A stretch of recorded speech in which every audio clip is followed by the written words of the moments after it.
This week I was listening to Eminem's song Slim Shady, and I thought, this guy might be a prophet. Not a fancy prophet like the LDS leaders in their $10,000 suits, obviously, and not exactly like an ancient Isaiah or an Abinadi dressed in rags either. It may seem strange that I'm talking about a rapper in the same sentence as the prophets, but if there's one thing I learned during my months working in summer harvest among people of very different backgrounds than my own, it's that not all that glitters is gold, and not all those who wander are lost. Eminem has admittedly an unconventional look for a prophet, but I couldn't deny that there was something in what he had to say in Slim Shady, if I could get past the cuss words and crude illusions, that seemed to be true, like a metaphor for faith and religion today. In the song, Eminem calls out his fellow artists and rappers, some by name, some just by insinuation, saying, "All you other Slim Shadys are just imitating." In other words, the rest are just hypocrites, fakes, imposters. It struck me because this is exactly what I see in the world of faith today. A sea of religious hypocrites, fakes, and imposters. But then Eminem asked the million-dollar question. So won't the real Slim Shady please stand up? Please stand up? And I felt that deeply. Eminem's question is a reflection of the true yearning of my heart, my plea that the real true God, if he exists, will please stand up. Please stand up.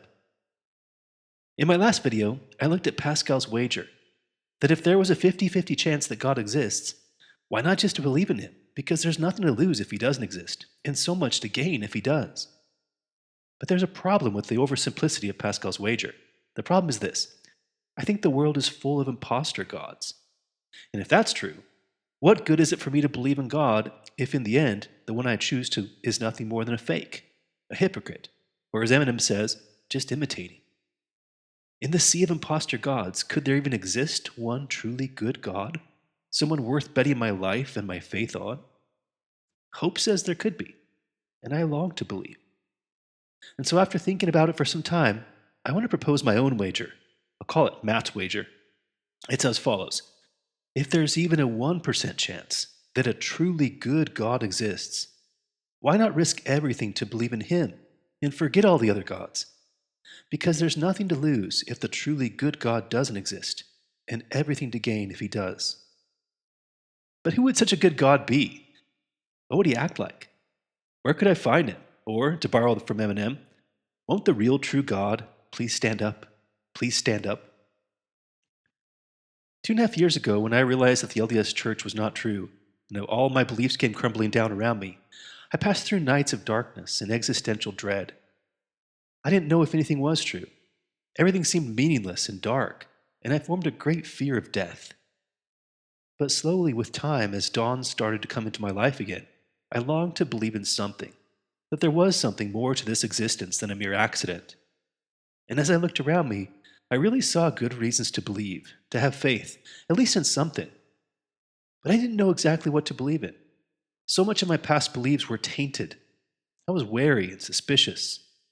But little by little since that time, I've tried to gather truths and beliefs that do seem right to me, and put them together one piece at a time into a cohesive puzzle of meaning. And at the heart of all my wonderings and wanderings is the question, if God exists, who is he really? Looking around the world beyond the LDS Church, I didn't see a lot of really good options. I looked from afar at Islam, Buddhism, Hinduism, even the Norse gods. I thought of the Greek pantheon, Native American creation stories, Hebrew traditions. But none of them called my name or caught my attention. What did any of them have to offer that would be any more true than the LDS God? I couldn't think of anything.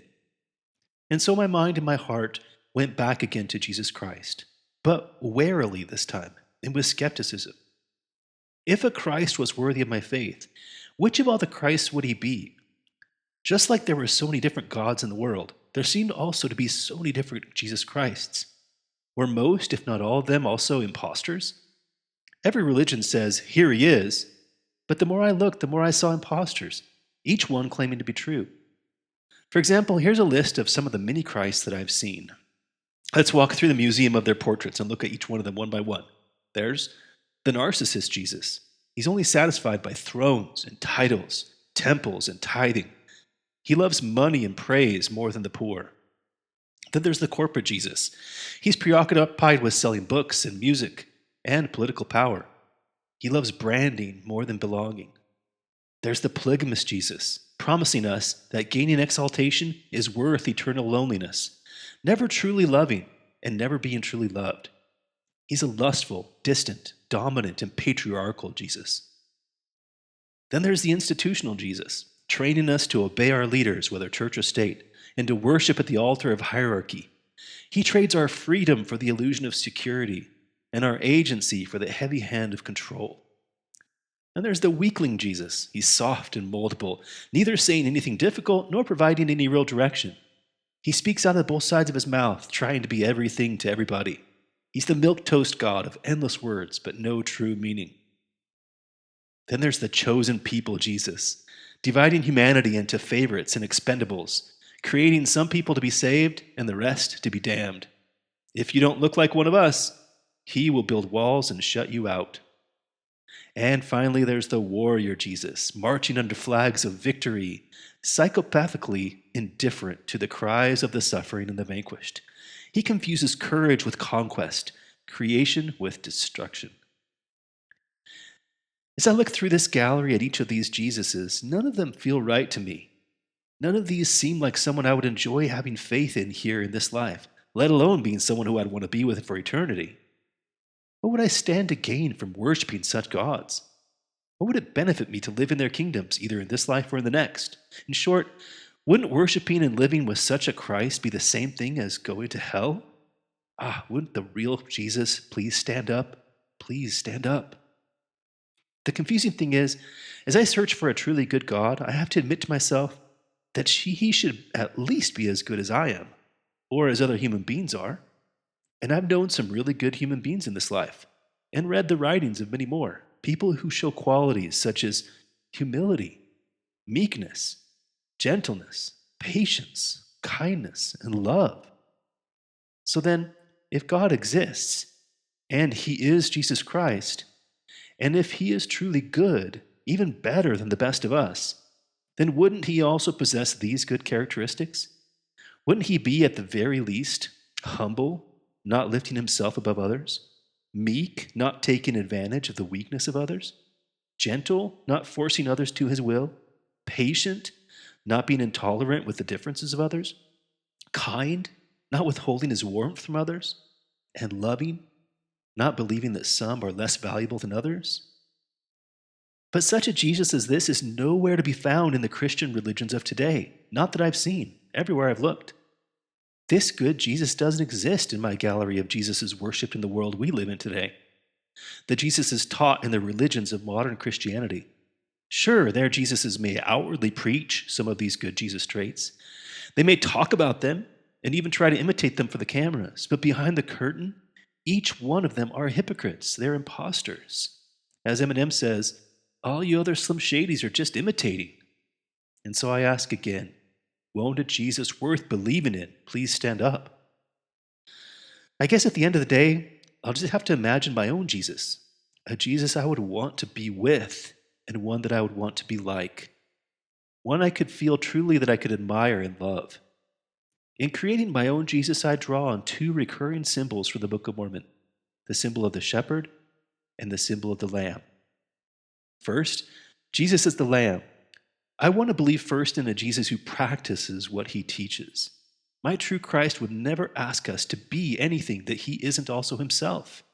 Humble, meek, gentle, patient, and kind, open-minded and open-hearted, welcoming, accepting, loving. This is the Jesus Moroni described in Ether 12:39 when he said, I've seen Jesus, and he hath talked to me face to face in plain humility, even as a man telleth another. He's the Jesus Isaiah described in 55:1. Come ye, come buy milk and wine, without money and without price. And he's the Jesus all the people saw in 3 Nephi 17, who said, I have compassion upon you. My bowels are filled with mercy. My joy is full. And when he had said these words, he wept, and he took their little children one by one and blessed them.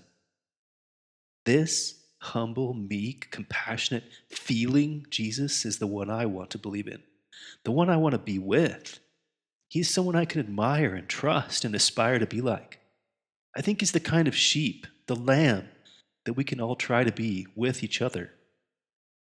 And yet, even though when he's with us, he is a lamb just like us, he's one with us, yet he's also more powerful, more capable, mightier than any of us. And in that way, I also think he would be our shepherd. As our shepherd, I see him as a protector. In 3 Nephi 10, he spoke these words from the heavens to the people. How oft have I gathered you, as a hen gathereth her chickens under his wings, and have nourished you? And how oft will I gather you? And I see him as our liberator, the freer of captives, as he told the brother of Jared in E3. I am he who was prepared from the foundation of the world to redeem my people. Behold, I am Jesus Christ. I am the Father and the Son. In me shall all mankind have life, and that eternally, even they who shall believe in my name, and they shall become my sons and my daughters. The shepherd and the lamb, the Father and the Son. I see the true Jesus as being both a humble lamb like us, one with us, and also being powerful and good enough to provide an eternal haven for us, where we can be safe, protected, and unified in equality with him. This is my God. This is who I want to believe in. After all, would it really be heaven? Would I really want to believe in and live for eternity with any other version of Christ? Or any other version of God? My answer is no. So why would I bother believing in one, even if he were true? And so I'm going to accept my own wager. My wager, which was, if there's even a 1% chance that a truly good God exists, why not risk everything to believe in him and forget all the other gods? Because there's nothing to lose if the truly good God doesn't exist, and everything to gain if he does. I've decided to risk believing in this truly good Jesus, even if he's not common or popular, even if it turns out that I'm wrong, just for the chance to be with him for eternity and to try to live and be like him.